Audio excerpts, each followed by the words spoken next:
Hello అండి. మనము వంటలో ఎన్నో రకాల కూరగాయలు వాడుతూ ఉంటామండి.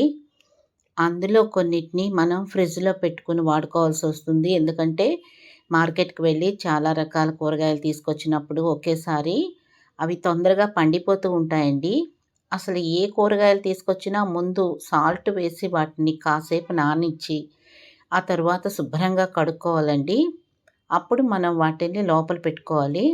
అయితే అలా పెట్టుకున్నప్పుడు కూడా కూరగాయలు పాడైపోతుంటాయి. సపోజ్ ఈ ములక్కాడలున్నాయనుకోండి, వాటి ముచ్చికల వైపు కోసేసి మీరు ముక్కలు చేసేసుకోవాలి ముందే.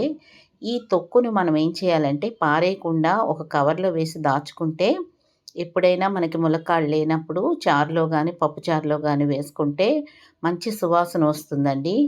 అలాగే ఇలా కాకరకాయలు, తర్వాత మామిడికాయలు, లేదంటే అరటికాయలు, ఇవన్నీ కూడా మనం బీరకాయలు, ఆహ్, ఆనపకాయలు ఇవన్నీ కూడా పండకుండా ఉండాలంటే ముచ్చిక తీయాలండి.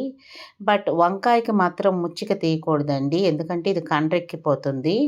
అలాగే స్వీట్ కార్న్‌కి కూడా మనం తీసి పెట్టుకుంటే ఇది తొందరగా పాడవకుండా ఉంటుంది. ఆనపకాయకి కూడా తీసి పెట్టి దానికున్న తొక్కుని మనం దాచుకొని పచ్చడి చేసుకుంటే అందులో పోషక విలువలుంటాయండి.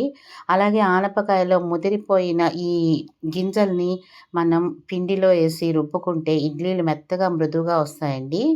అలాగే బీరకాయలో తొక్కంతా తీసేయకుండా అందులో చాలా పోషక విలువలుంటాయి కాబట్టి సగం తొక్కుండేలాగా ఉంచి వండుకుంటే చాలా మంచిదండి.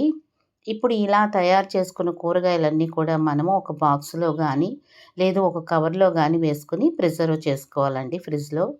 మీకు నా వీడియో నచ్చితే కనుక లైక్ చేసి సబ్స్క్రైబ్ చేసుకోండి.